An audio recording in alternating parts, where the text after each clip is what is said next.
Firefighters make great cameramen. And we wanted to give you guys a look at fire that most people outside of the fire service don't get a chance to see.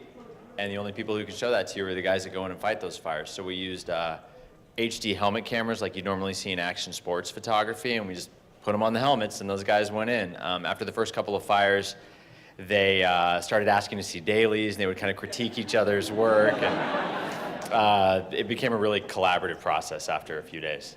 You melted quite a few cameras as well, right? We did. Luckily, the company that makes those was a sponsor, so we just kept getting more of them. Nobody had really done something like this. The closest thing we could compare it to was a war movie where you're going to be embedded with guys. You don't know what's going to happen to them. You don't know if new guys are going to come in or go out. So we started off by filming a wide variety of people, many more than you see in the final film. And then over the course of that year, as certain storylines came to the surface, we slowly narrowed our focus until we kind of had our three main characters and then our supporting cast of characters. It was a real challenge. I guess, you get your hero, you got your superhero, you got your, it's just the red truck, and you get excited and you hear the sirens. That was my complete information about firefighters. Until the day I walked into a firehouse and started asking some questions, and I said, no, wait, hold on. There's a way bigger story here.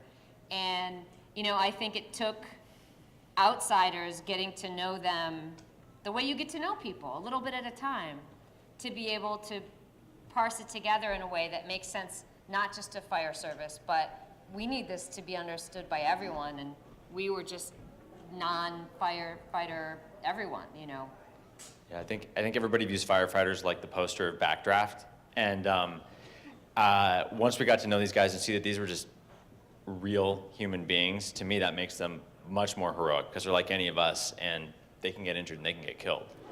Part of the proceeds from the film goes to the Leary Firefighters Foundation, and is specifically earmarked through the foundation as you buy tickets or copies of the DVD when it comes out on DVD to go through the Leary Firefighters Foundation to Detroit's fire department.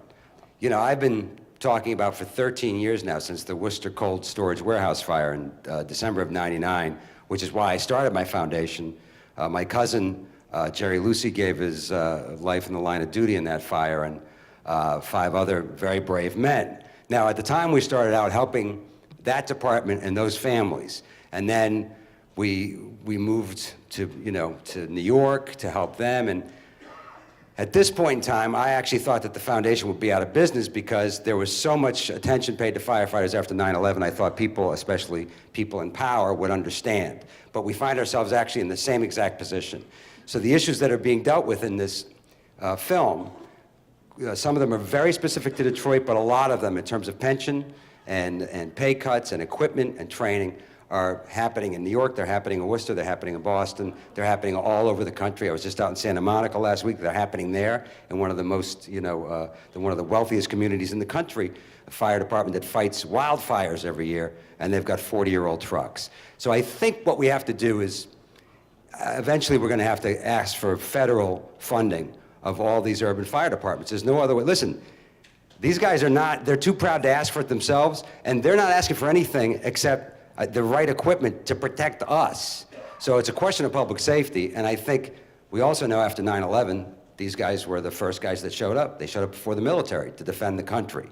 So I really think it's ridiculous at this point for us to even be discussing the problems with the Detroit Fire Department. It should be taken care of from above, I think.